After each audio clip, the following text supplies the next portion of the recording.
This is a relay project. Real Talk starts right now. Here's Ryan Jespersen.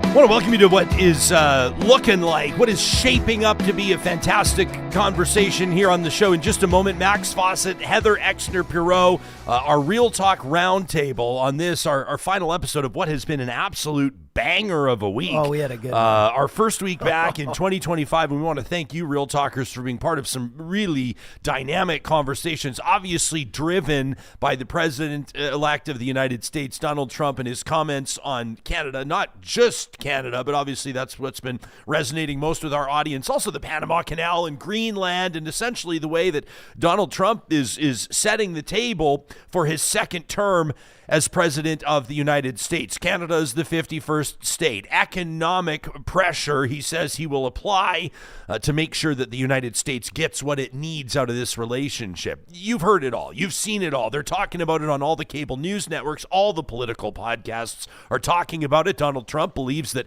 Canada is not spending enough on its military. That's true. He believes that Canada is not living up to its NATO commitments. True. But he also believes that the United States is spending too much to protect Canada, that there's an uneven relationship, a disproportionate relationship when it comes to trade. He says that Americans should stop buying Canadian timber. They should stop buying Canadian automobiles or automotive exports, which is a huge deal. Now, on the flip side, Canadians are talking about what we supply to the United States. Crude oil is a huge one. Water security, energy security. And that's where we'll go today with these two experts. We're going to talk about what policy needs to look like from the Canadian government. In particular, I'm curious to know what Heather Exner-Pirot is going to say about conservative energy policy. She's a senior fellow at the Macdonald-Laurier Institute. We'll talk about Alberta's plan to double oil production, American tariffs on energy in particular, and the role of Canadian resources in a geopolitically volatile world. And John, this week's edition of the Flamethrower, presented by the Dairy Queens, the DQs of Northwest Edmonton and Sherwood Park. I want to let you know we had many more submissions than we can go with, but these are absolute bangers. I want to give you about a 60-minute head start, just a heads up here. This is absolutely not safe for work and not designed for anybody with, let's say, sensitivities or under an appropriate age to hear people using the most powerful words that they have in their, you know what I'm saying? These contributors for the Flamethrower, presented by the DQs of Northwest Edmonton and Sherwood Park, are holding absolutely nothing back. I mean, we don't really agree with censorship on this show, but there are some things that I've had to censor out, friends, because these are words that I don't even say, because my parents are going to be watching this episode, and I don't want my mom to hear me saying some of the stuff you guys are writing. Now, in all seriousness, though, you're passionate. You give a rip, and that's what we love about it. So that's how we'll wrap up today's episode. We're going to officially get started in 30 seconds, but first I want to let you know that Alberta's top online real estate school is ready to welcome you to the fold. If you're set to kick off 2025 with a brand new career opportunity in real estate, that's Rello, where better real estate training starts. You can find them online at rello.ca. That's RELO.ca. Real estate learning online for the bold and the ambitious. No matter where you're at in your career, they can help you find the next level. You might be thinking about a career in residential real estate. Help people buy or sell that perfect home. Maybe commercial real estate. You see a ton of opportunity. You know what's coming over the next 5 or 10 years as downtowns reinvent themselves. A lot of opportunity for realtors to play a big role in that. To qualify for your license, you need to take a couple of pre-licensing courses, and that's what Rello will help you do. Plus, their online course instructors will help you get started the right foot forward once you're ready to start practicing as well. They're all about value at Rello. And the promo code Ryan100, that's all one word, Ryan100, will knock $100 off both the Alberta residential and the Alberta commercial real estate bundles. Make sure you remember Ryan100 when you get started today at rello.ca. We also wanted to mention a couple of things as we officially thank the show's technical producer, John Hicks, for all your contributions this week. It's been a busy week. It's always, we took a couple of weeks off like most other people did, I think. The way that the holidays worked out this year, falling, Christmas Day on like a Tuesday and stuff like that. Yeah. And so when we kind of getting back into the swing can be a challenge sometimes. Felt like a long week. It felt like a really, and a long break too. We kind of came in and refamiliarized ourselves with the studio, but hit the ground running with the Prime Minister's resignation, with Justin Trudeau's resignation just 4 days ago, guys. I can't even believe it. Feels like it's been a month ago already. So big news on that Monday, on the January 6th. And then, of course, Donald Trump's comments ever since then have kind of carried the week. And we've seen a ton of momentum. We wanted to touch on a couple of things. These are just kind of like technical things, need to know things for our Real Talk audience. Number one, we mentioned it yesterday. You can now watch Real Talk on Spotify. HD video. Our podcast in HD video, which is great. And then now, as we remind you, presented by California Closets, our live stream on 7 different platforms, LinkedIn, Instagram, TikTok, you name it. But we had some Real Talkers asking why we weren't on iHeartRadio. Yeah. So we're ready to rock. And that bothered me, like everything does, Ryan, But so now we're on there. 887 episodes you can also get on iHeartRadio. We're listening to you. So if there's somewhere you're listening to your content in daily and we're not there, tell us and we'll be there, because I have looked, I have clicked every check mark on every box, on everything. So if there's somewhere you're not hearing us or seeing us, we will make sure we're there. We've made it our mission to have Real Talk there. You can find us wherever you're at. That's kind of our goal this year. And so I know it's been awesome to see in our Real Talk live chat powered by Park Power. We're getting comments from people that are watching us on LinkedIn, people that are watching us on X, and we know we're really excited. 2025 going to be a big year for growing this audience and growing, I think, probably the impact of the conversations that we're having. And that includes the one that's about to happen with Heather Exner-Pirot and Max Fawcett. Of course, the entire flamethrower this week is basically about Donald Trump. And I want to sort of apologize, but with a smile on my face, apologize to those of you that have written in wonderful emails about the future of the Liberal Party and Justin Trudeau leaving no successor. There was a great email on that. A lot of you were writing in about Jagmeet Singh and the NDP in our conversation just one episode ago. That would have been the 9th of January with Mario Canseco from Research Co. The numbers that he has on how Canadians feel about a merger between the federal parties, the Liberals and the NDP, about a third of Canadians are kind of wondering about that, if that might be the best chance that progressive voters have to beat the Conservatives next federal election.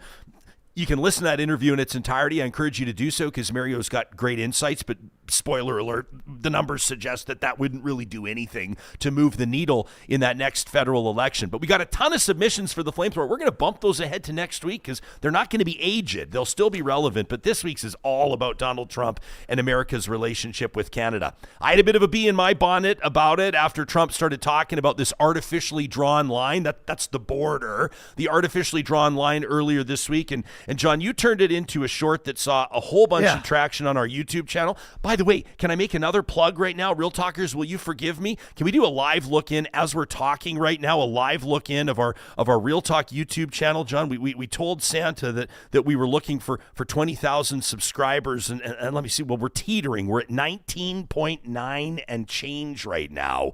So maybe during this episode, if you're watching us live streaming on YouTube or listening somewhere else during this episode and you don't yet subscribe to us on YouTube, it's the number one place to go for shorts, highlights, flamethrower standalone episodes you can share with your friends and the like. There's a lot of benefits for membership. It's obviously free, so go ahead and subscribe there. But here's a portion of what I was feeling. I guess this is my version of the flamethrower just a couple of episodes ago. Canada and the United States, that would really be something. You get rid of that artificially drawn line and you take a look at what that looks like. Give me a break. If you look at the Canadians that are ready, that are eager, that are lining up to hand in their passports, have you ever heard that expression? Don't let the door hit you on the way out. How do you reconcile this with any shred of national pride? You wave the maple leaf, you Instagram your Tim Hortons double-double, right? And then you turn around and say, well, maybe we should let Donald Trump annex us. But suddenly now everybody's ready to throw it all away because some failed steak salesman with a spray tan thinks that he can add Canada to his collection of golf courses. Come on. There's hypocrisy here at play. Make Canada great again. Give me a break. Canada's not perfect, and we got a lot to fix. And the next prime minister has their work cut out for them. Housing and healthcare and reconciliation and climate change. But you don't fix it by turning your back on everything that Canada has stood for.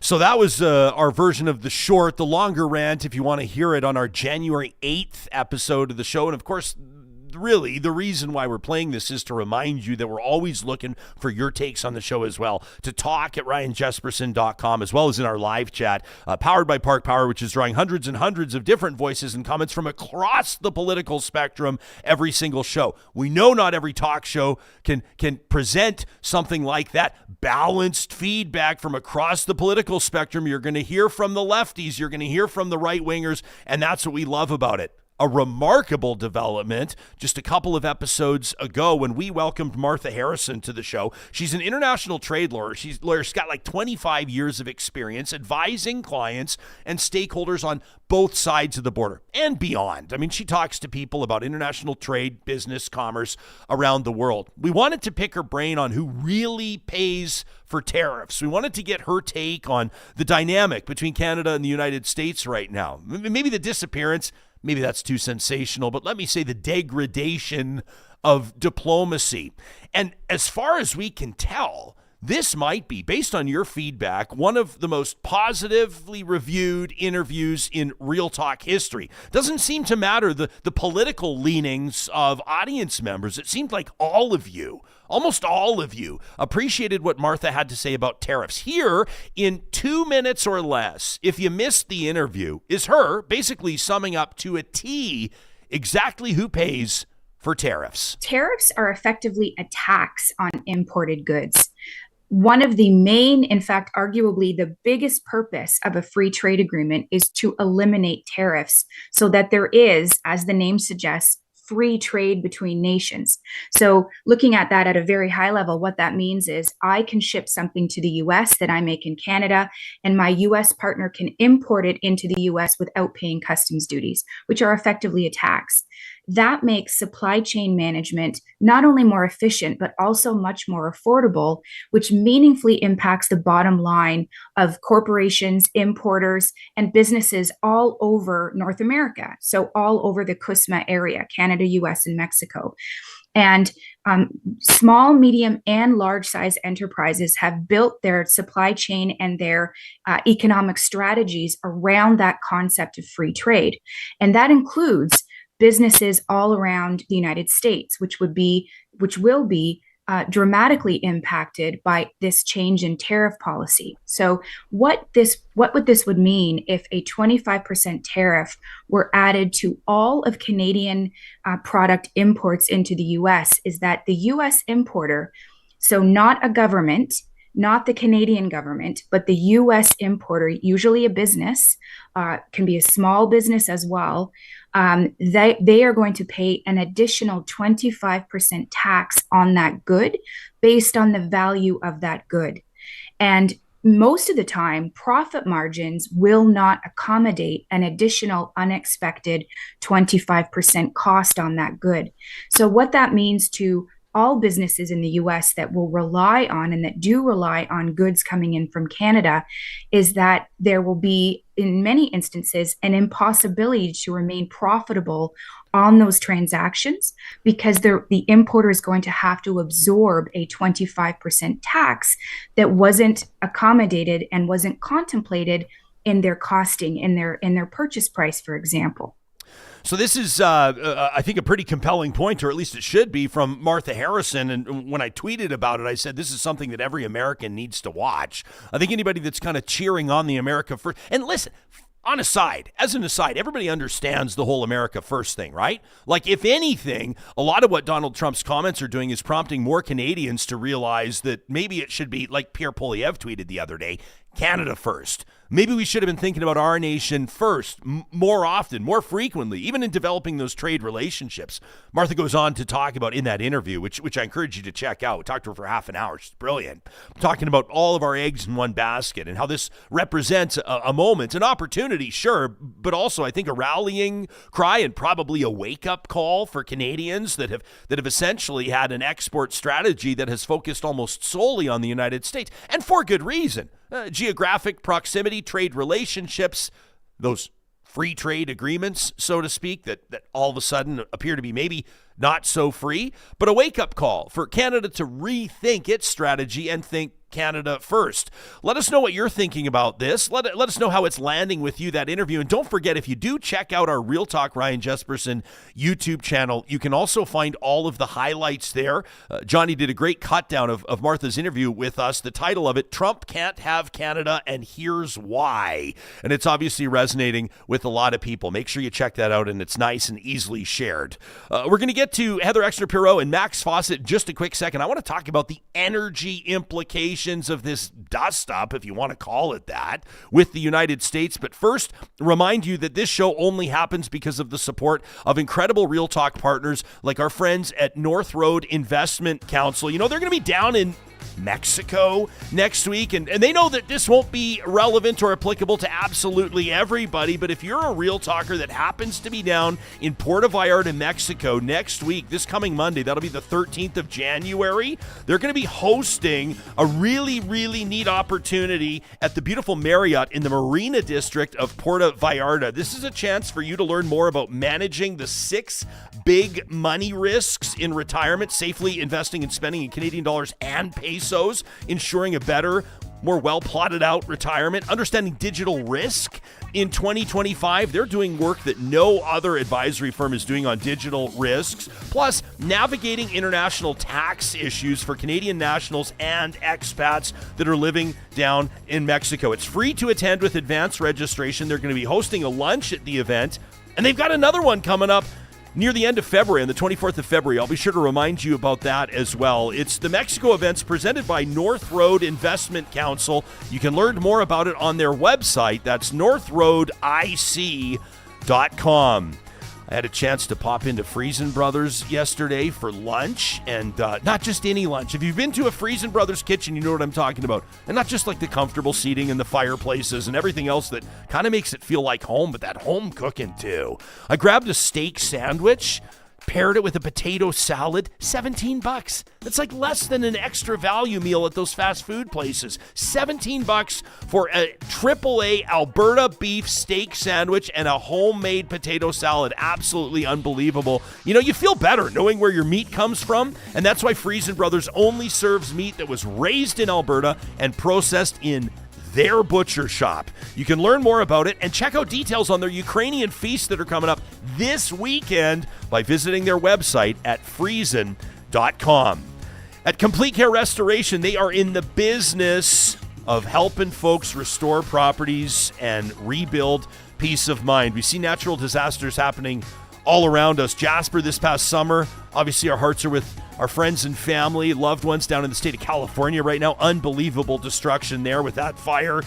Complete Care Restoration is helping people with a dedicated team of certified professionals providing 24/7 emergency services, ensuring your property is restored quickly and efficiently. They work directly with insurance companies to simplify the claims process so you can focus on what matters most. Heaven forbid, if disaster strikes, keep Complete Care Restoration in mind. And before we get to our feature interview today, I wanted to remind you about what's coming up in March in support of UCAN Youth Services. We're so proud to be partnering with this nonprofit based out of Edmonton. They're providing opportunities for young at-risk adults. We're talking 18 to 25-year-olds that just need an opportunity in front of them to start achieving excellent things. They're underemployed, unemployed, or maybe undereducated, but UCAN is investing in these young people with huge potential, and a big part of how they're funding that is through their comedy nights. I'm going to be there one of the nights, and I would love to see you there as well. March 10th through 12th, March 17th through 19th at the Starlight Casino in the Comic Strip. You can learn more at ucancomedy.com. I encourage you to book a table. That's what I did. I'm getting a table of 10, and I'm bringing some friends. We're going to have some laughs over 6 incredible nights of comedy, all in support of UCAN Youth Services. You can purchase your tickets today by visiting ucancomedy.com. All right, let's get to it. Both of our feature guests on this edition of the Real Talk Roundtable understand energy for a living. It's what they do. Dr. Heather Exner-Pirot is a senior fellow and the director of energy, natural resources, and environment at the Macdonald-Laurier Institute. Max Fawcett is the lead columnist at Canada's National Observer, former editor of Alberta Oil magazine. Wonderful to see you both. Thank you so much for making time for us. Heather, how are you wrapping your mind? I mean, we're talking about how this week feels like it's been a month and a half, starting with Justin Trudeau's resignation, Donald Trump's comments. We haven't even mentioned Jimmy Carter's funeral. I'm not sure if that's relevant to our conversation today, but what a week. How is it landing with you professionally and otherwise? Yeah, what a year. What a year already. No kidding. I mean, it's been stunning. I'm sure me and Max will get into, some of our, ideological differences, but to some extent, the United States standing as the leader of the free world has been diminished this week. It's shocking how easily a few comments can diminish people's trust in this alliance that we spent decades building. And what was stunning for me was how many Americans overnight, turn into imperialist conquerors that want to annex Canada, making a joke that no one's laughing to. So very eye-opening week for me. Yeah, no kidding. Max, how would you answer the same question? I mean, I think the thing that's been most striking to me has been how quickly so many Canadians, or certainly a subset of Canadians, have been willing to entertain the idea of becoming the 51st state. There's been some polling that came out. I had a column out today all about this, but polling asking Canadians, would you like to become the 51st state? Most of us said no because we're patriotic Canadians. But in Alberta, and especially among Conservative Party of Canada supporters, there is a disproportionate amount of interest in the idea. And I find that really telling, really interesting. We've seen a lot of the Freedom Convoy alumni on social media openly rooting for this idea, I guess because it'll own Justin Trudeau and make him feel silly. It's odd to me that you would trade in your patriotism and your love of country over politics like this, especially when the proposal on offer is not a good one for Canada by any stretch of the imagination. Yeah, the interesting comment here from Vamp Fashions in our live chat powered by Park Power, who says we're already in an abusive relationship with several provinces. Why would we enter into a more abusive relationship with many abusive states? Which is kind of an interesting take on it. But Heather, I was promoting this. I was letting our audience know we've got this tradition called the flamethrower. And at the end of our Friday episodes, people just give us their hottest takes and fire it up. And I'll tell you, it's all about Donald Trump's comments about Canada, but what's really interesting, there's liberals in here, there's conservatives in here, and the general tone of it is everybody kind of feels the same way in a weird kind of a way, maybe minus the do I say traitors? That's loaded language, but the contingent that Max is talking about, it almost seems like Trump's comments are bringing Canadians together in an interesting way this week. Have you seen it the same way? Well, I mean, obviously, where you have, Jagmeet Singh and Pierre Poilievre agreeing on things, not to mention the People's Party and the Green Party, who would have known that being insulted and bullied was unpopular with everybody? Of course we don't like being insulted and bullied. So, I'm not, I guess, in one way it's nice. Maybe this is a silver lining. Again, since we're going the ideological route, in 9 years, many Canadians haven't felt very patriotic. There's polling to show that too, that, pride in country has been diminishing. And so with silver lining here is, I guess, when it comes down to it, when you feel pressured, that you do feel some pride and some patriotism for your country. Yeah, I love this comment from Kathy in our live chat. Says, who knew that Donald Trump would be the one to bring us all together? Heather, let me ask you about this, because I think there's kind of like a knee-jerk reaction to this, and this isn't necessarily one that politicians can take, as we know that comments in particular from federal leaders can sometimes move stock markets. Certainly Donald Trump's can. Doug Ford was about the closest to get there, talking about shutting off electricity to certain U.S. states, but there's kind of this knee-jerk reaction to say, we're turning off the taps. We're not going to send our crude oil. Forget about water security and the like. Obviously detrimental to both nations, and I don't think the step we want to take. But what do you think would be a tangible or meaningful or intelligent action that the federal government now under Justin Trudeau and future federal governments could take in response to this tone of Donald Trump's? Yeah, well, I mean, he's the guy that wrote The Art of the Deal, and he likes to do transactional negotiations. And so I'm sure there's a lot of psychology, being done in Ottawa and Edmonton and whether to figure out what are the right pressure points. But I don't think, I think you need some good cop, bad cop. I don't know if we're being coordinated enough on that, but to say, no, we do want Fortress AmCam, which is Ford's line this week, and Danielle Smith, going on Fox News to say, we want to be your friends. We could be a superpower together. We could be rich and prosperous together. Why would we ruin this? This is working out for everybody. And then the bad cop to say, you know what? We do send you 4.4 million barrels of oil. You do rely on them for your electricity, a lot of your critical minerals, a lot of your food. We aren't a bystander in this. We have some leverage also. So I think you do need to remind them that not all the power is on their side, that Canada has some power too, but obviously trying to get through the bluster, I would say, and be like, what is a rational policy here? Like, let's not all get emotional. What's rational? Max, relevant to all of this is the status, the employment status of Justin Trudeau, resigning as leader of the Liberals to trigger a leadership race, obviously staying on as prime minister because somebody's got to steer the ship until they have their next. We'll have a prime minister for a short period of time before a federal election. Then who knows what will happen, although I think most people feel like they know what's going to happen. It puts Canada in a pretty tough spot for the next few months. Would you agree in the bigger context of our negotiations or our dealings with the United States? Absolutely. I mean, this is why I was one of the reasons why I was pushing for Trudeau to step down this summer. I think perhaps they were operating under the assumption that Trump wouldn't win, although, I had heard things from Liberals suggesting that Trump winning would be sort of a boon for their prospects, and that hasn't exactly turned out to be the case. But yeah, it really does look like the Liberal Party of Canada is putting its own internal drama, its own sort of priorities ahead of the national interest. It is really hard to kind of avoid that conclusion. I don't actually think that having a fresh leader, having Pierre Poilievre in there with a fresh mandate would change this one tiny bit.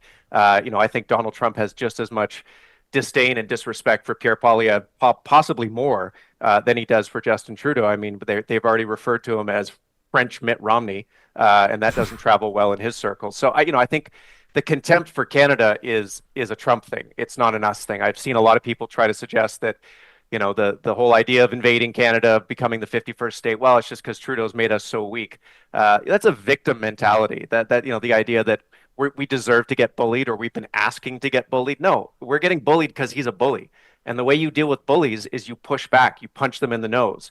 And I really wish someone would send a memo to Danielle Smith about that, because she clearly does not seem to see this. She is doing the Neville Chamberlain playbook almost to the letter, going down there, trying to flatter him, trying to appease him, oh, yes, well, you need us so much. We want to be your friend. We died in the wars with you. He does not care. And he showed that on an appearance yesterday where someone said, people have been saying you need Canada's exports, Canada's energy. And he said, we don't need anything from Canada. We don't need their oil. We don't need their gas. And that's not true now. But he can certainly do things that make it less true in the future. And that's the ball that we need to have our eyes on here. Assuming that we're going to have a factual, rational conversation with an inherently irrational person is a recipe for disaster. Heather, do you agree or disagree with that? I disagree. Here we can start. I totally disagree. I think she's doing a great job. She's doing yeoman service to go there and being an appealing conservative politician on their side on Fox News to that base. And because the United States is still a democracy, and policies still have to be popular to get over the finish line, or else they'll get killed in the midterm elections and they'll get killed in 4 years. And whether Donald Trump wants that or not, senators and congressmen do not want that.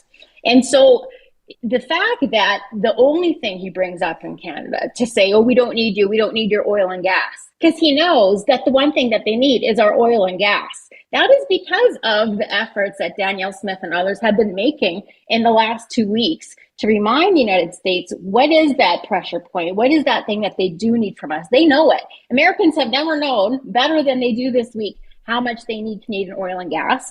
And again, Trump is one thing, but getting all of the United States Congress, getting the bureaucracy to implement these kinds of things, making it popular, selling it. You already seen he's rescinded his most controversial appointments, again, because it was not popular. So he is still, he's still at the whims of popular support for these things. I think it's been great. They know what they need from us. They've never, by the way, never imported more oil than they did from us last week. That was a record oil. No country in the world has ever imported more oil from another country. The United States imported from Canada last week. Heather, go ahead, Max. Well, and Donald Trump hates that. He's hated trade deficits since the 1980s. He thinks falsely that trade deficits are a form of subsidy. So waving in his face the fact that we are making the trade deficit with the United States bigger and bigger every year is not exactly a winning strategy with this person. It feels to me like we're back in 2016 again, where we assume that, well, the system will hold, the checks and balances will definitely, make Donald Trump stay within his lane, and the senators and, people like Lindsey Graham, they'll hold him to account. And they all bent the knee. And no, popular support, the price of energy, that's what's going to bend the knee. Right. Oh, of course, because Donald Trump definitely cares about the 2028 election right now. No, he's not a master tactician. He's not looking out to the future. He's a dog off the leash. And trying to feed him more treats to get him to come to your side is not a good strategy. So Donald Trump, the thing he cares most about probably is energy dominance. That is a policy that he does care about. And I think what happened, Ryan, is that he thought he could come in and have Shale 2.0. And as soon as he got in there, the smart oil and gas guys in the United States says, we're not drilling more. There's no more drill, baby, drill. That's literally what the Exxon CEO said. In fact, shale is peaking, and we're probably going to decline in your term. And so that's why you need a Keystone XL. And I think for Trump, that was like, well, if we don't have it ourselves anymore, why don't we annex Canada? Because he still wants the energy dominance agenda. Now, they're not going to annex us, but the fact that we have all this oil and gas and we can trade it freely and they get it for a good deal from us, how can that be a bad thing? I was talking to somebody yesterday. I don't think he'd want to be named because I think it would invite some public feedback in his direction. But he told me that he was having a conversation 5 years ago with his family members where he said he's not confident that Canada will be around as a nation in the 22nd century. He said, you look throughout history. He said, you could look at the Roman Empire. You could look at the British Empire. And again, this is not my argument. This was his. But he said empires rise and fall. And he said before the American Empire falls, he can see the U.S. doing absolutely everything it can to preserve and protect itself, and a big part of that might be trying to annex Canada. Just like Donald Trump said a few days ago, you get rid of that artificially drawn line, and all of a sudden it looks entirely different. How serious should we be thinking about this kind of stuff? I mean, is this something we should even entertain? Is Canada's status as a nation secure over the next 50 years or so? Max, you want to go first? I think we should be taking it deadly serious because that's what it is. I don't think that he has any intention, of using the military on us or of even engaging in sort of extended economic pressure on us. But I think it's a very useful reminder of the fact that we have relied on the Americans for a lot of our security for far too long. Whether it's economic security, literal, military security, we have kind of been free riding off of the American sort of partnership, and we have to do more. And that's one of the weird ways where Donald Trump has been wrong in his methods, but probably right in his goals, which is to get Canada to spend to the 2% NATO target. I think we do need to be reinvesting in our military. We need to be reinvesting in our economic sovereignty. We need to be diversifying our trade routes. And hey, thanks a lot for the TMX pipeline and LNG Canada. Those are going to be big helps as we go forward. We need to understand that America's friendship is not guaranteed. It is not perpetual. It is not, some force of the universe that can never change. Trump is a good reminder of that we need to build up our own capacities rather than relying on theirs. Heather, do you agree? I 100% agree. Now, this is not what we've been doing for the last 9 years, and so this will require some change on our part. But absolutely agree, we should hit 2% and more. I mean, it's 2% is the floor, and it won't be for long. Pretty soon, 3% will be the floor. And we all see that now that we need some of our own capability, can't rely on the United States. Probably the United Kingdom is going to be a closer ally, and the European Union, Australia, New Zealand. And also diversified trade routes. I think we're all thinking that right now. So, Max is bullish and grateful for TMX and LNG Canada, as am I. Let's double that, get Northern Gateway and Sealism's LNG. That is definitely the right way to go. So, and again, what I've been saying is what brings us soft and hard power in a world where we can't free ride or shouldn't free ride on the United States anymore is our natural resources. So let's get our oil and gas, our uranium, our critical minerals, our lumber, our food out to our allies and friends and use that again, as part of our soft power. I want to get a couple of informed takes from the two of you on what you see over the next short while, and you can determine what time frame we're talking about. I'm thinking the next 2 to 5 years. When it comes to Alberta's plan to double oil production, and when it comes to international markets, as well as the role that American tariffs on energy could play into all of this. We've got an audience in particular in Western Canada, but across the country, a lot of them do business that relates to or benefits from or is impacted by oil and gas and global energy markets. So Heather, what does the outlook look like to you as best you can predict with everything you know right now? So I think oil demand will slow, and it'll plateau. I don't know, maybe in the 2030s, 2040s, 2050s, we'll see. And, it is one thing for it to plateau in the United States and Europe and China, but there's another 6 billion people in this world that are not using a lot of energy and will want to use more. So I do see demand, certainly on gas, probably on oil. Where I see a lot of demand for oil, for Canadian oil, is coming out of the American end. That when shale does plateau and decline there, they will be looking for other sources, and Canadian oil will be a great opportunity for them. So more oil and gas, maybe it'll double. Russia's production is declining right now. Again, American production is going to plateau on the oil side. So there's great opportunity. We're obviously seeing with TMX that there's lots of demand. We're obviously seeing with LNG Canada, there's lots of demand. Again, Europe, and this was always the case. When Europe came asking us for LNG, they're trying to get off Russian gas. And yes, the Americans provide an alternative. Europe always knew that they didn't want to rely on superpower Russia or superpower United States. They always wanted to diversify, and now giving back with an isolationist United States. Canada, again, will be looking pretty good for a lot of allies who maybe right now are more dependent on the United States than they like to be as well. So doubling maybe. CNRL, this Canada's biggest oil producer, just said this week that they're going to increase production by 12%. So there's, we still have room to fill. TMX, Enbridge is going to bolster their mainline system. We get a couple $100,000 barrels there. So there's lots of opportunity, and obviously we have the resource. Obviously we have more than a century worth of both oil and gas. And whether when people stop burning it in the 2050s or 2060s, they'll still be using it for material. Max, what do you agree with? What do you disagree with? Where do I begin? I think I just. So we'll take it in turn. First of all, the idea that we're going to double Alberta's oil production is a adorably delusional fantasy. The idea that we would be increasing our output by that much as global demand is rolling over is going to start declining in the near future. We can disagree on the pace of the decline. I appreciate that Heather put China in the developed bucket. It used to be that China was the country that everyone pinned their hopes for oil demand on, and I think we've now seen that that's not going to be the case. We'll see the exact same thing for the developing world, by the way. Those 6 billion people, it's like saying 6 billion people in the world don't have digital connectivity. They're going to go get landlines. No, they're just going to go skip straight to cell phones. They're going to skip to the best available technology.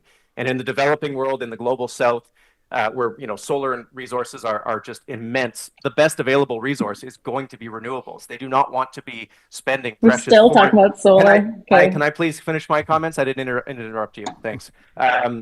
These countries do not want to be spending precious currency reserves buying fossil fuel imports from countries when they can grow their own energy at home. So no, that is not going to lead to a doubling of Alberta's oil and gas production.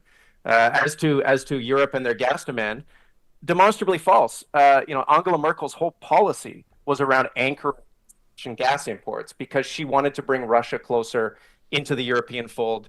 They wanted to use their economic relationship to bring closer a democratic relationship. That obviously was a miscalculation. That obviously has failed. But the idea that they didn't want to depend on Russian gas is just demonstrably false. That was a core part of economic policy. Now they don't want to. Now they've learned their lesson. But even if we had started building an LNG facility in Eastern Canada the day that Russia rolled tanks on Ukraine, still wouldn't be open, still wouldn't be operational. Maybe by the end of the decade, it would be shipping supplies. And by then, guess what? Europe is actively trying to reduce gas demand because it does not want to be reliant on other people. So, the business case here depends on a view from 2005 that, fossil fuel demand will grow without interruption into the future. And even when it does start to decline, well, there'll still be products and materials that we make from fossil fuels, which is true. But when you look at the forecasts, and they include the forecast for demand for materials, for petrochemicals, demand is going down, and we have to reckon with that. We can't keep pretending that, as long as we, if we build it, they will come. If we ship it, they will buy. We need to have a bit more of a business-minded approach to this. And the Alberta government right now just seems to want to pretend that things that are happening in the world are not happening. Heather. Who needs to have a more business-minded approach? It's the Liberal government that needed to have a more business-minded approach. And I just don't understand this idea that government should be protecting capitalists from risking their capital in this country. If those companies wanted to take the risk and risk a stranded asset, why would we stop them? How is that against our interest? For Shell or for Exxon or whoever to invest in Canada in these things and worry about what demand they're going to have in 18 years. We want that construction, we want those royalties, and we want those tax revenue now and those jobs. Anyways, so whether Max is right or not, I think he's wrong. Only based on the last, 3,000 years of human energy use. I don't know why the government would insert itself into deciding what's a business case or not. If a business wants to invest, why wouldn't we let them? Max, you want to answer it? Sure. The government hasn't inserted itself. The government expressed an opinion. They didn't block anyone from building. Yeah, they did. No, they didn't. No, the Quebec government blocked them from a project in Quebec. They did not block them from building an LNG terminal in the Atlantic provinces in New Brunswick. The proponent decided that it didn't make business sense. And go look at their stock. Look at what it's trading at right now. It's in the toilet because there isn't a business case there. The idea that Justin Trudeau having an opinion about the existence of a business case means that businesses can't invest. Rejection of submissions. There's rejection of submissions for some of these projects. No, not for the ones in Atlantic Canada. There's a rejection of offshore drilling in Nova Scotia. Yes. The whole point was the gas is supposed to come from Alberta. They don't want to drill for offshore gas in Nova Scotia because guess what? Then why would they submit? Why would they submit to drill? They have a fisheries industry that they have there. When you are they supposed to sacrifice their fisheries industry in Atlantic Canada so we can sell more oil and gas? When you say they don't want to drill, who do you mean? I mean the provinces there. The provinces in Atlantic Canada. Nova Scotia does not want to drill. Newfoundland doesn't want to drill for oil and gas? Okay, Newfoundland wants to drill for oil. No, it's gas too. You said Nova Scotia. There is a Newfoundland LNG project also. That's Anyways, great. Ryan, okay, take us off the rails here.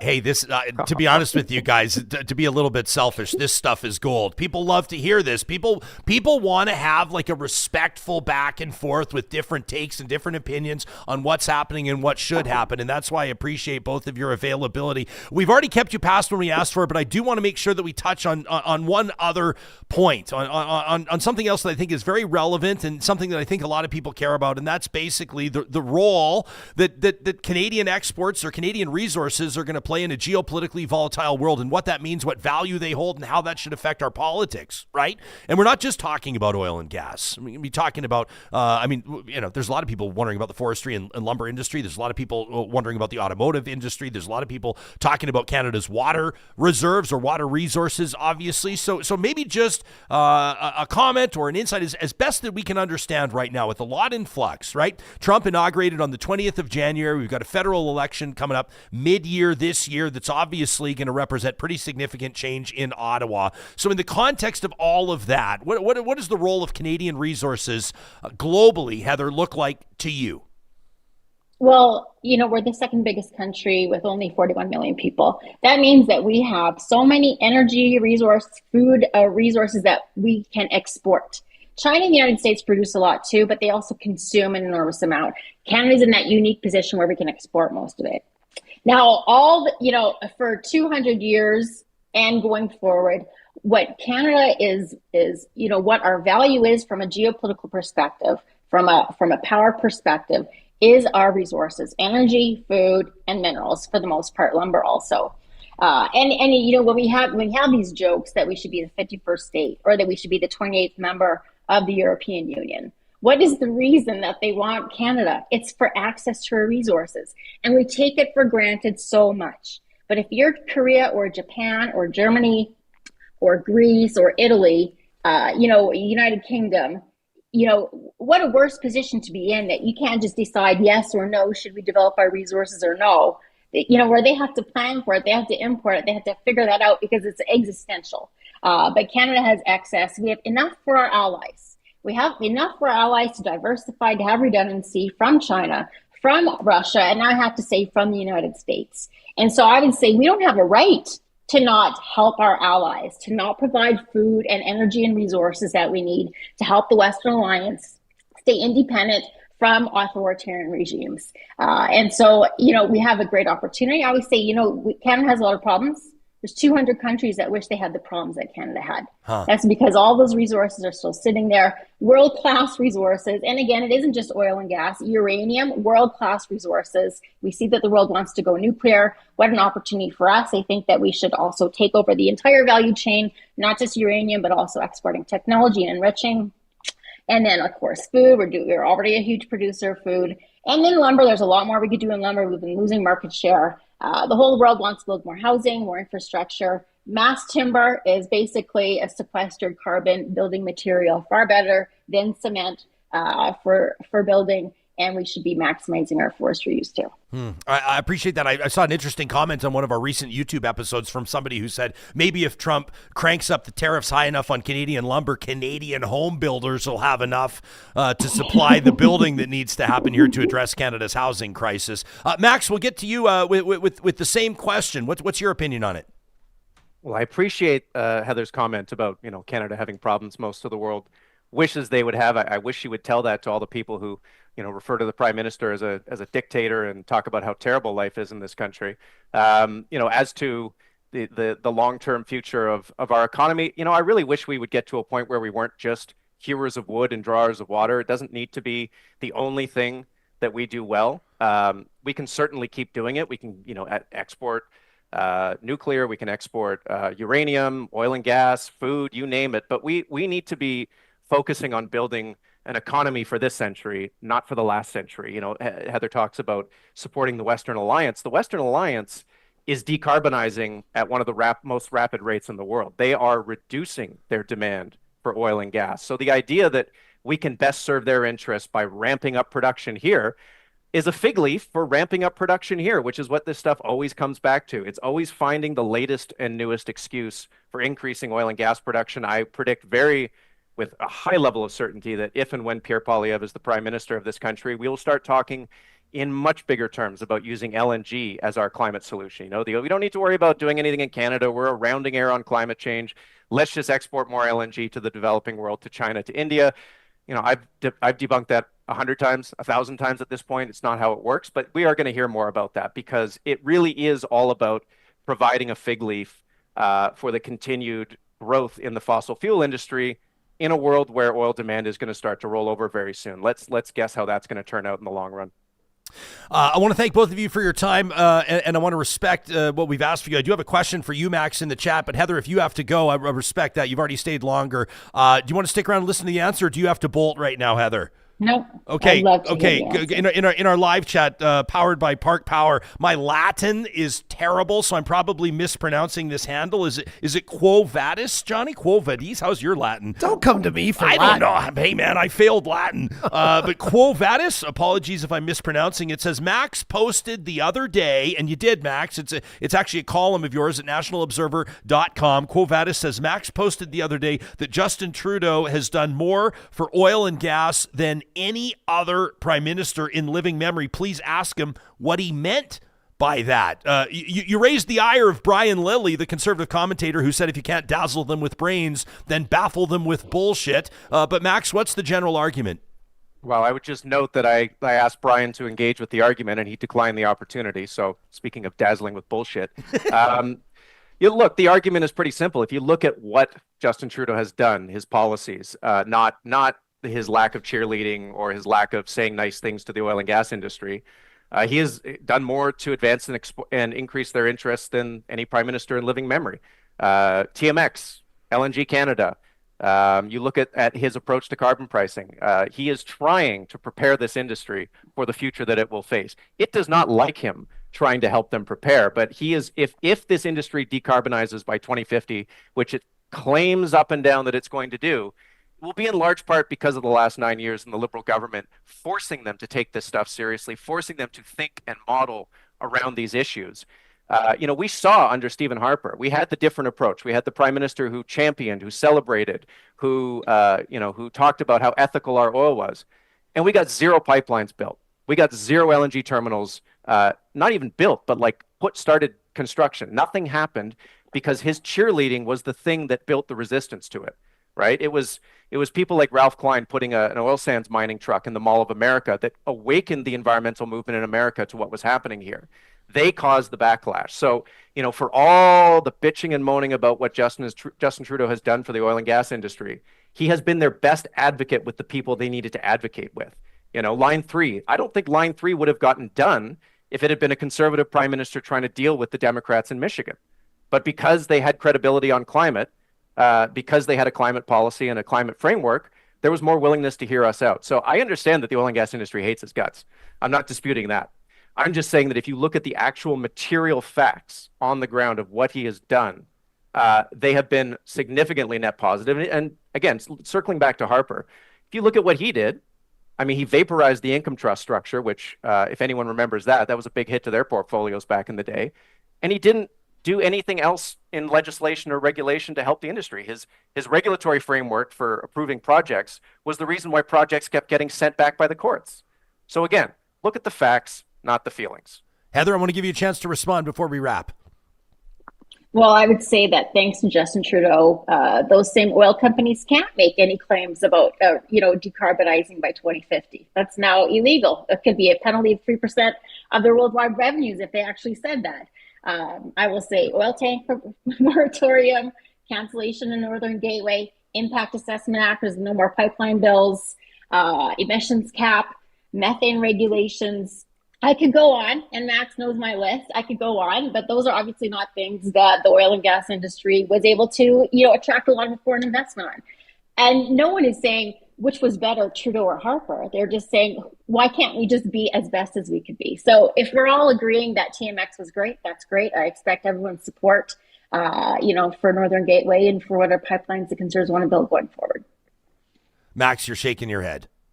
Well, Northern Gateway is just a fundamentally different idea and project than TMX. And if Conservatives haven't learned this lesson yet, if they didn't learn it at the time, man, are we in for a rough ride over the next 4 years. Max Fawcett is lead columnist at Canada's National Observer. You can check out his opinion pieces and subscribe today at nationalobserver.com. Dr. Heather Exner-Pirot, appreciate you joining us. Dr. Exner-Pirot is Senior Fellow Director of Energy, Natural Resources and Environment at the Macdonald-Laurier Institute. You can check out more about what they're doing at macdonaldlaurier.ca. Thanks for the robust discussion, my friends, on a Real Talk Roundtable that delivered on its promise, and have a great weekend. Thanks Lots so much. of fun. Thanks, Heather. Yeah, you got it. Let us know what you think about this one, Real Talkers. A whole bunch of you chiming in on the Real Talk live chat powered by Park Power, which I sure appreciate, and on different sides of the argument as well, which I appreciate. How about this from Jim, who's watching us live on Facebook today? What's up, Jim? Good morning to you. He says, Canada absolutely must subsidize LNG exports. That's stupid. He says, come on now. He says, profits are good. Paying people to take our resources is bad. We need to do the cost-benefit analysis. Miss Katie is looking for facts, not feelings, okay? And a lot of you are curious about where this global demand in oil is coming from and what that's going to look like. I thought it was interesting to see Heather acknowledge she thinks that the global demand in oil will drop off. I think that's what most experts are saying right now. What are the implications, in particular, in our home province of Alberta, where there's bold plans from Alberta's premier and from industry to double oil production, as our panelists there were just discussing. Let us know what you think to talk at ryanjespersen.com. We have a fiery, maybe the fieriest ever edition. Is that a word? Of the fieriest? The fieriest. No, fieriest. I actually spell checked it the other day because I was talking about it. It's a tough one. You could put that into a spelling bee, fieriest, and see who would pass it of the adults. Did you ever participate in a spelling bee? Me? Maybe, yeah. Like back in, I could think like grade 8 or something. I don't know if I ever participated. I find myself watching them on TV. It's like all these 11-year-olds that are way smarter than all of us. Amazing stuff. But the fieriest ever ever edition of the Flamethrower. How's that for a promise? Coming up in just a minute, but first I want to remind you that this show happens with the support of partners like our friends at California Closets. I mean, sure, I could tell you they do custom closets and storage solutions for the whole home. Sure, I could remind you that it all starts with a free design consultation that you can book at californiaclosets.ca, but why don't I give you a couple like tangible, real-life examples of why I love our California Closets. Number one, they have those slow-closing doors. You know the ones I'm talking about, John? The drawers, the doors, you can slam them, and then right at the last minute, they go and they slowly close. How about that? The fact that all of my ties and belts are on these racks that come out of the closet. They slide graciously out of the closet and then slide right back in so nothing gets crushed. All the ties look perfectly pressed when you need them there. That's just the beginning. It's all custom designed by their team and then installed by the best in the business and guaranteed for life. Plus, they can work with any budget. Learn more about the process and book that free consultation today at californiaclosets.ca. A big shout out to our friends at Kubi Renewable Energy. Number one, a brand new website looking good at Kubi.ca. That's Kubi.ca. You can learn more about getting a free quote, what goes into that. They're a full-service contractor for residential and commercial solar power systems. So if you're thinking of going green, getting panels up on the roof of your home or business in the spring, now's the perfect time to get in touch with them. There's also their careers link where you can learn more about opportunities based out of their locations in Calgary, Edmonton, Red Deer, and Lethbridge. Shape the future of energy with Kubi by checking out the careers link today at Kubi.ca. And for those of you that 2025, well, for you, it's going to be a new opportunity on the education front. You're going to better equip yourself for a dynamic job market, or maybe scale up your knowledge in a field that's really been grabbing your attention. Athabasca University would love for you to take 2 seconds to find out more about how AU works. It's Canada's open university, which means their world-class accredited online degrees and courses are designed so you can complete your education whenever and wherever it works for you. Your only commute is to your device, right? You don't have to travel. And if you need to take some time off or you want to fast forward your studies, you can do it because you're the one designing and plotting out that course. It's why tens of thousands of Canadians have chosen programs and courses, from more than 100 countries, in fact. Amazing. The reach of Athabasca University. You can find it online today at athabascau.ca. Whew, loving the smoke today. That was a great roundtable. Heather, or rather, had some great points, but Ali on Instagram disagrees, says, Heather says government should stay out of allowing businesses to risk as they please, but then we see Danielle Smith kill clean energy projects.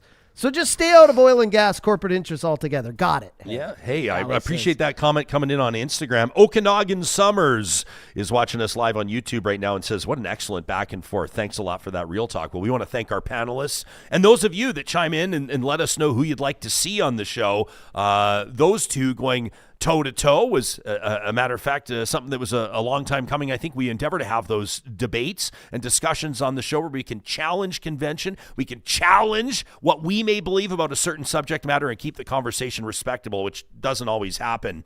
As we wrap up every week, our friends at the DQs of Northwest Edmonton and Sherwood Park, that's Palisades, Nemeo, Newcastle, Westmount, and Baseline Road, set the table, so to speak, for your hottest takes. These are all real emails to talk@ryanjespersen.com. It's the Flamethrower, presented by the DQs of Northwest Edmonton and Sherwood Park. This is an all-Trump edition. What did you expect after the week that was? This one from Seventh Pilot, who says, I totally agreed with your rant, Jespo, at the end of the show on January 8th, and I completely agree with you. Now, you know me as a conservative, and I supported Donald Trump, but that was because the left had gone way too far, like by a mile. But I always said I liked Trump, but he wouldn't be good for Canada, and I hope I'm wrong on that one. Justin Trudeau and the NDP have drugged this country to the bottom, and now he locks the door and starts a fire. Well, Poilievre has his work cut out for for him. But anyway, I'm Canadian like you, and when I hear separatist talk, I immediately get pissed off. We don't run just because we had a bad government for a few years, and we certainly don't run to join a warmongering country like the United States. Seventh Pilot says, I'm the youngest of 7, and I had 3 brothers that could have potentially been drafted to go fight a war that the Americans said was to protect the world, just like Donald Trump says he needs Canada because we need his protection. Give me a break. We're part of NATO. There's lots of countries that could help us if we needed. And by the way, Vietnam, a peaceful, prosperous country. So thousands of Americans died for nothing, and idiots want to go join that machine? No thanks. Canada has so much to be proud of. The land, the minerals, the people. All we need is a leader that will do what's best for us, and I'm hoping that's Poilievre. If it isn't, we will fight on like always till hopefully we reach our true goals. I've got many ancestors that went to the grave early fighting for my home, Canada, and I will never betray them. And the ones that don't have Canadian values, go ahead and jump in your car. The United States, just a short drive away. That from Seventh Pilot. What about this one from Jake, who says, Jespo, Johnny, my response, and earmuffs, kids, my response to should Canada join the United States is a no fucking way. I would rather push hot knives under my fingernails than become an American. Ooh. I'm Canadian, and I will always fight for my country. And if Donald Trump actually tried to do this, sign me up for the fight. I don't give a fuck if America's the most powerful country. We'll give him one hell of a fight, and we will never surrender. And to my fellow Canadians, although it's a stretch to call you that, if you actually support this fuckery, says Jake,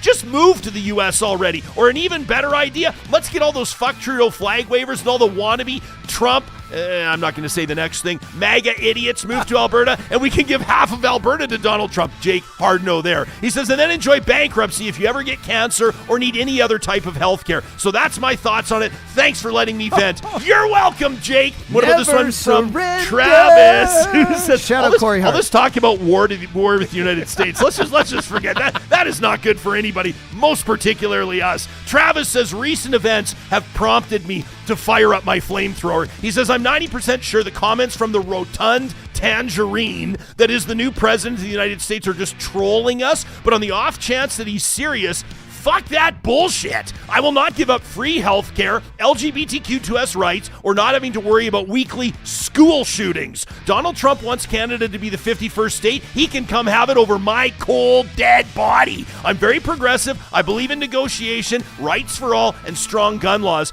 but I don't tolerate threats. And when my son's old enough, he'll know to never start a fight, but also not to take shit and not to stop till the fight is over and the bully can't stand up. If Donald Trump isn't just kidding, and if he's serious, he'll find out why Canada's unofficial slogan is, it's not a war crime the first time. What? Hey, he'll be reminded why the U.S. lost the Middle East, lost Vietnam, and really didn't win Korea either. We were all surprised at how well Ukraine's done against Russia. That'll be nothing. We'll commit to burning the White House down again, and we'll show him a real fight. That from Travis. What about this one from David, who says, I need to get this off my chest, Jespo and Johnny. It boils my blood that any true Canadian would even consider allowing our great country to become the 51st state. It also seems that the far-right lunatics jumping on this train are the same ones who love to wrap themselves in this warped sense of Canadian patriotism as part of their identity. I have one thing to say to these chuckle fucks. Guess what? If you want to become Americans so badly, why don't you go and apply to live there as citizens? See you later, and don't let the door hit your sorry ass on the way out. Leave your passports at the border, you unpatriotic, miserable, social reject, Kool-Aid drinking sheep. Bah! If you want to allow social media to rot your brain, to believe everything that comes out of Trump and his cronies' mouth, that's your choice. But stop bringing the rest of us along for the ride. Don't forget to untangle your filthy behinds out of that fake Canadian patriotism you embody, and make sure you peel it off your identity like you are right now with your fuck Trudeau bumper stickers on the back of your souped up, tiny dick super trucks. Let true Canadian citizens and patriots live here in peace. David says, but in all seriousness, I believe Canada is a strong and proud nation and will get through this part of history as we have done for the lifetime of our country. We just need to stick together as true Canadians, and any imposters should hit the road. And then David signs off in true Canadian fashion, kindly and sincerely.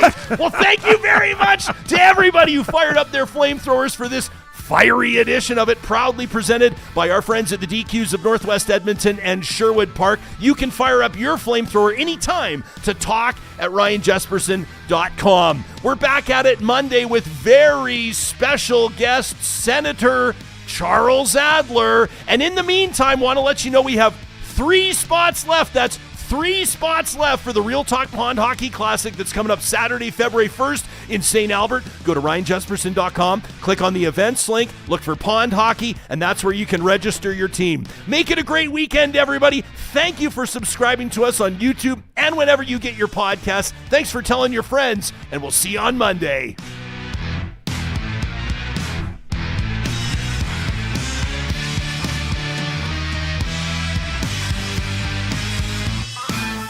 Real Talk is hosted by Ryan Jespersen, executive producer Josh Dunford, technical producer John Hicks, general manager Katie Cook-Chivers, account coordinator Lawrence Derlego, human resources Lena Shepard, website design Mike Johnston, voiceover by me, Carrie Skelton. Real Talk's editorial board is Supriya Dwivedi, Ahmed Ali, Brandy Morin, Ann Castleman, Corey Hogan, Harman Kandola, Catherine O'Neill, and Chris Henderson. Member Emerita, Julie Rohr. Real Talk is recorded in Edmonton, Alberta on Treaty 6 territory, the traditional and ancestral territory of the Cree, Dene, Blackfoot, Saulteaux, and Nakota Sioux, home to the Métis settlements and the Métis Nation of Alberta. Real Talk is a relay project. For more, check out ryanjespersen.com.